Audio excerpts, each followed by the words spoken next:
માનવજ્યોત સંસ્થા ભુજ દ્વારા 20મી માર્ચ ચકલી દિવસની ઉજવણી। માનવજ્યોત સંસ્થા ભુજ દ્વારા વિશ્વ ચકલી દિવસ નિમિત્તે શહેરના વિવિધ વિસ્તારોમાં કુંડા ચકલીઘરોનું નિઃશુલ્ક વિતરણ કરવામાં આવશે।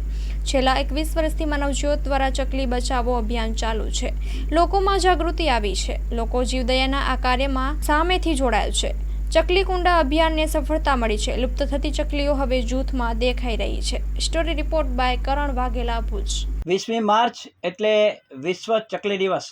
ચાલો આપણે બધાએ સાથે મળીને આવી રૂપકડી નાની ચકલીઓને પણ બચાવીએ।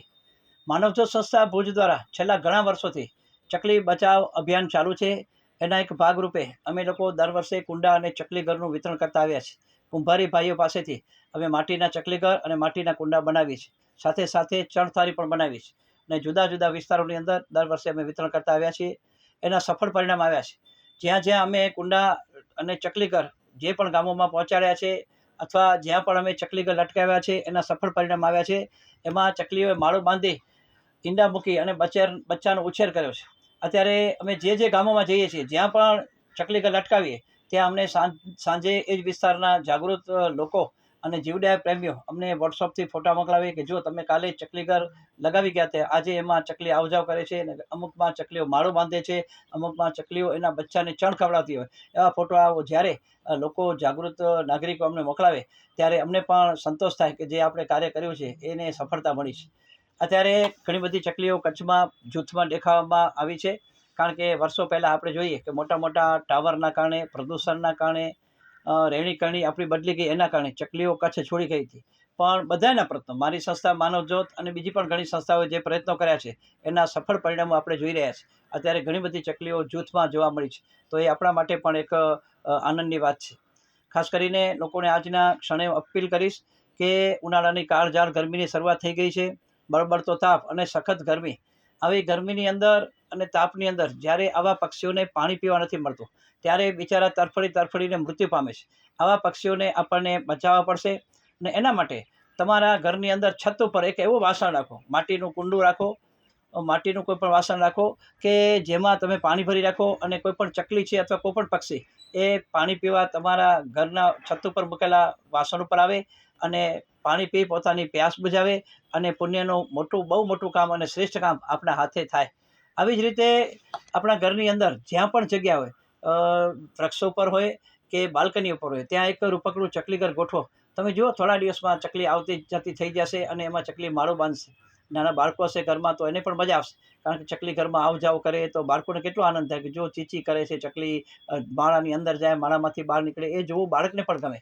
તો આપણી જે સંસ્કૃતિ હતી એ આજે આપણે ભૂલી ગયા છીએ, કારણ કે પહેલાંના જમાનામાં માનવી અને ચકલી એક જ ઘરમાં રહેતા હતા। ઉપર વરાવન જેવાનું મકાન હતું એમાં ચકલી રહેતી, એમાં ચકલી માળું બાંધતી ને એની અંદર રહેતી, અને નીચે લીપણ પોતીવાળું આપણું મકાન હતું એમાં માનવી રહેતો। આજની રહેણી કરણી આપણી બદલાઈ ગઈ, આપણે છતવાળા મકાનમાં આવી ગયા, તો ચકલી માટે આપણે ક્યાં પણ જગ્યા ન રાખી। પહેલાંના જમાનામાં ઘરની અંદર મોટા ઘડિયાળ રહેતા અને સાથે સાથે આપણા વડીલોના મોટા ફોટા રહેતા, તો એની પાછળ પણ ચકલી માળું બાંધતી। આજે આપણે ક્યાં એના માટે જગ્યા મૂકી છે?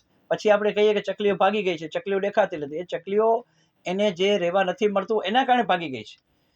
તો હવે આપણે ચકલીઓને પાછી બોલાવી છે અને એના માટે માનવજ્યોત સંસ્થા તો સક્રિય બની। આપ જોતા હશો કે છેલ્લા ઘણા વર્ષોથી અમે દર વર્ષે ઘણા બધા કુંડા અને ચકલીઘર વિતરણ કરીએ। ગયા વખતે તો અમે રેકોર્ડ કર્યો, લગભગ 40,000 જેટલા કુંડા અને 30,000 જેટલા ચકલીઘર વિતરણ કર્યા। કચ્છમાં તમે કોઈ પણ ગામમાં જાઓ, કોઈ પણ શહેરમાં જાઓ, માનવજ્યોતના કુંડા ચકલીઘર લટકતા તમને જોવા મળશે।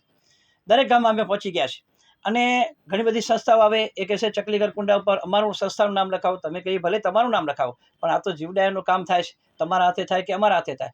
તો આવી રીતે આ પ્રવૃત્તિ છે આગળ ધપી રહી છે। જીવદયાના કાર્યમાં ઘણા બધા મંદિરો, ઘણા બધા ટ્રસ્ટો, યુવક મંડળો, મહિલા મંડળો આ બધાએ જોડાયા છે, જેના કારણે હવે લોકોમાં જાગૃતિ આવી છે અને લોકો સામે ચાલીને કુંડો ચકલીઘર માગે છે અને આ કામ કરતા થઈ ગયા છે।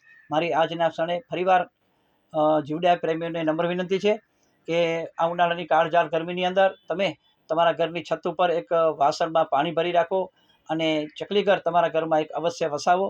અને આપણે બધાએ આપણને શા માટે વિશ્વ ચકલીઘર ઉજવવાની ફરજ પડી? કારણ કે જ્યારે આપણી સાથે રહેતું આપણા ઘરનું નાનકડું પક્ષી ચકલી આજે જ્યારે આપણાથી વિખૂટું પડી ગયું છે, ત્યારે ફરીવાર એને આપણે રહેવાની વ્યવસ્થા કરી દઈએ। બસ એ જ આજના દિવસે જીવદયા પ્રેમીઓને મારી નમ્ર અપીલ છે।